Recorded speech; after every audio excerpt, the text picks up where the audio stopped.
Dear Seeker, welcome. At some point in every human life, often in moments of silence or uncertainty, a quiet question arises. What is the meaning of life? We ask it when we feel lost. We ask it when success feels empty. We ask it when suffering shakes our certainty. And we ask it because, deep down, we sense that life must be more than survival, achievement, and routine.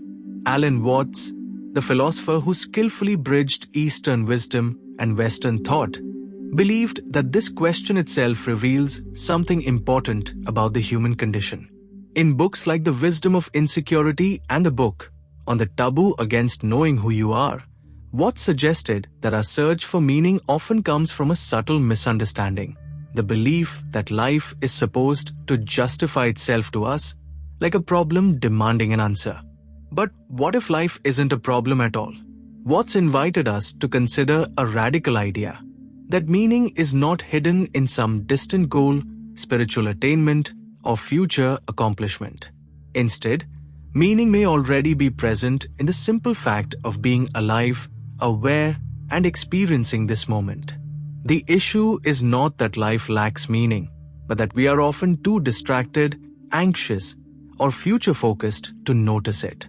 In this video, we will explore the meaning of life through Alan Watts' lens, not as a doctrine to memorize, but as an invitation to see differently. We will reflect on ideas drawn from his lectures and writings, where he compares life to music, dance, play, and cosmic creativity.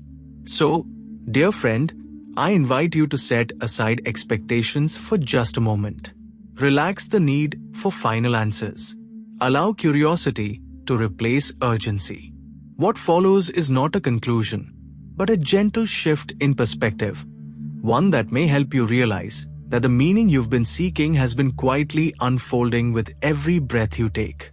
Let us begin. Alan Watts often challenged one of the most deeply ingrained assumptions of modern life, the idea that life is a journey with a destination. From childhood, we are taught to move toward goals. Finish school, get a job, build a career, achieve success, find happiness, reach enlightenment. Life becomes a long checklist. A meaning is postponed to some future point we hope to arrive at. But Watts gently asked, what if this entire way of thinking is mistaken? In The Wisdom of Insecurity, he explains that life is not like traveling from point A to point B. Instead, it is more like music or dance. When you listen to music, you don't rush to the final note. If you did, you would miss the song entirely. The joy of music exists in each sound as it unfolds. In the same way, the purpose of a dance is not to arrive at a particular spot on the floor, it is the movement itself. When we treat life as a journey, we live in constant anticipation. We sacrifice the present moment for a future that never quite arrives. Even when goals are achieved, the mind quickly invents the next destination. This endless postponement is one of the main reasons people feel empty despite outward success. Watts suggested that meaning is not something waiting at the end of life. It is something expressed moment by moment through living, eating, walking, talking, creating, loving. These are not means to an end. They are the end. When you see life as a dance, urgency softens. You no longer feel pressured to get somewhere. You begin to participate instead of chase. You listen more closely. You feel more deeply. You become present. The meaning of life, then, is not about arriving. It is about being fully engaged in the movement of existence itself, right here, right now. And in that participation, meaning quietly reveals itself. One of Alan Watts' most profound teachings is the idea that our sense of being a separate, isolated individual is largely an illusion. In the book, on the Taboo against knowing who you are, Watts explains that most of our anxiety and confusion about meaning come from believing that we are strangers in a vast, indifferent universe. We tend to think of ourselves as beings who arrived in the world, dropped into it from somewhere else, rather than as something that emerged from it. But Watts gently turns this assumption upside down. He invites us to see ourselves not as independent entities, but as expressions of the whole universe, in the same way that a wave is an expression of the ocean. The wave is not separate from the water. It is what the water is doing at that moment. In exactly the same way, you are not something happening in the universe. You are something the universe is doing right here, right now. When this is truly felt, the question of life's meaning begins to change.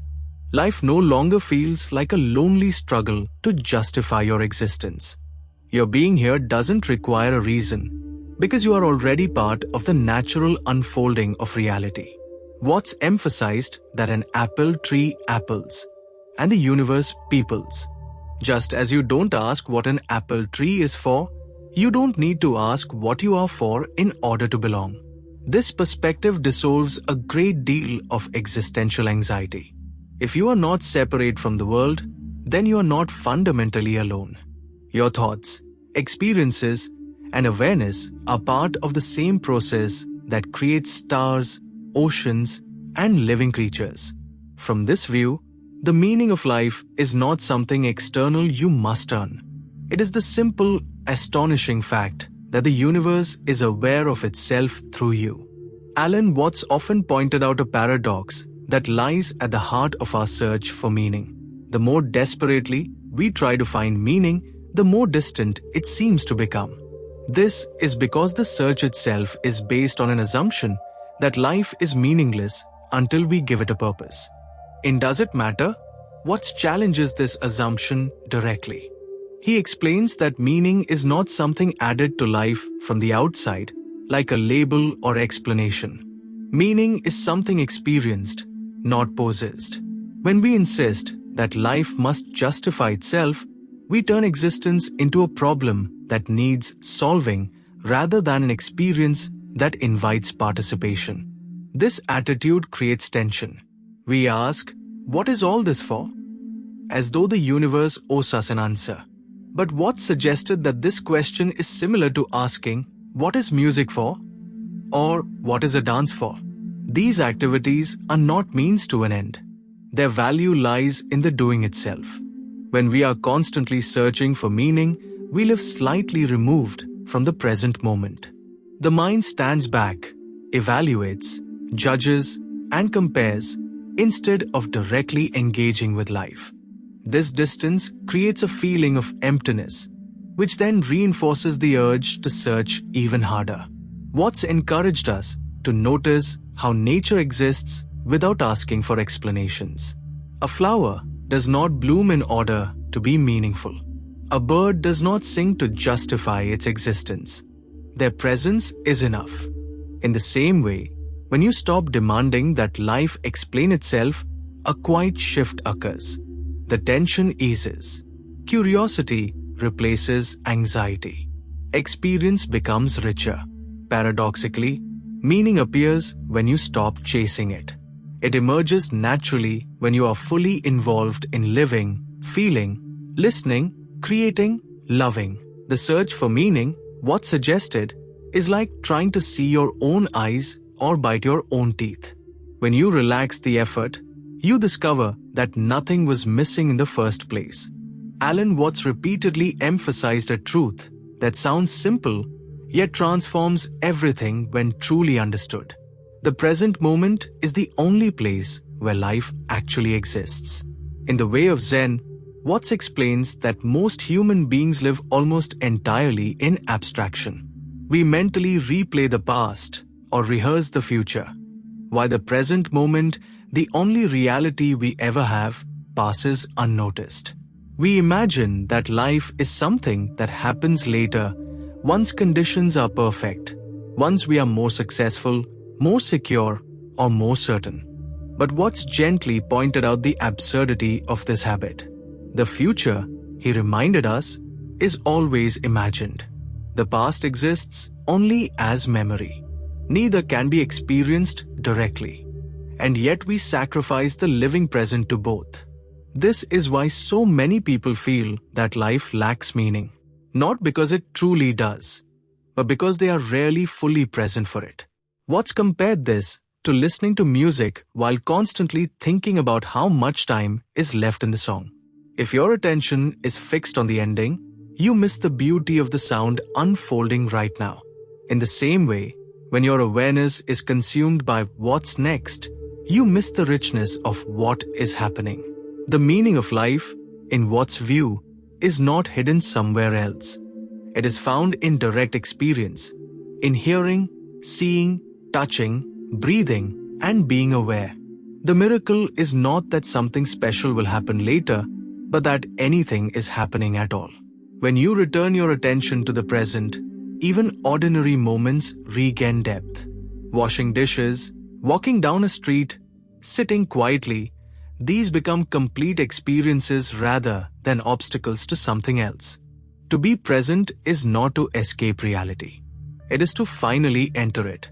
And in that presence, meaning quietly reveals itself, not as an answer, but as a lived reality. Alan Watts often surprised his audiences by suggesting that the universe is fundamentally playful. This idea stands in sharp contrast to the heavy seriousness with which many of us approach life. We are taught that meaning must be earned through struggle, discipline, and constant effort. But Watts gently questioned this assumption. In Become What You Are and many of his lectures, Watts explained that taking life too seriously can actually distance us from truth. Seriousness implies strain, an anxious attempt to control outcomes and prove our worth. Playfulness, on the other hand, reflects trust, curiosity, and openness to experience. Watts used the metaphor of a game to describe existence. In any game, the point is not simply to win as quickly as possible. If that were the case, the game would lose all interest. The joy of a game lies in the playing, in the uncertainty, the movement, the surprise, and the engagement itself. When we approach life with excessive seriousness, we become rigid. We fear mistakes. We resist change. We feel constant pressure to get it right. But when playfulness enters, something softens. We allow ourselves to experiment, to learn, and to participate without the burden of needing a final outcome. Watts also suggested that the universe itself behaves playfully. From the endless forms of life to the creativity of nature, existence seems less like a machine and more like a spontaneous dance. When we align with this spirit, life feels lighter and more meaningful. Playfulness does not mean carelessness or irresponsibility. It means being fully engaged without being trapped by fear. It means taking life seriously enough to participate, but lightly enough to enjoy it. When you allow yourself to play, to laugh, to explore, to be curious, the meaning of life becomes less of a puzzle and more of a lived expression. In that spirit of play, truth reveals itself not as an answer, but as a joyful experience of being alive. If Alan Watts were asked to give a single, simple answer to the question of life's meaning, it might be this. The meaning of life is to be alive, and to know that you are alive. In many of his lectures, Watts emphasized that we often overlook the most obvious truth because it feels too simple. We expect meaning to be complex, hidden, or earned through effort. But life, he suggested, is not a riddle with a secret solution. It is a living experience happening right now. In the book, On the Taboo Against Knowing Who You Are, Watts explains that consciousness itself is the miracle.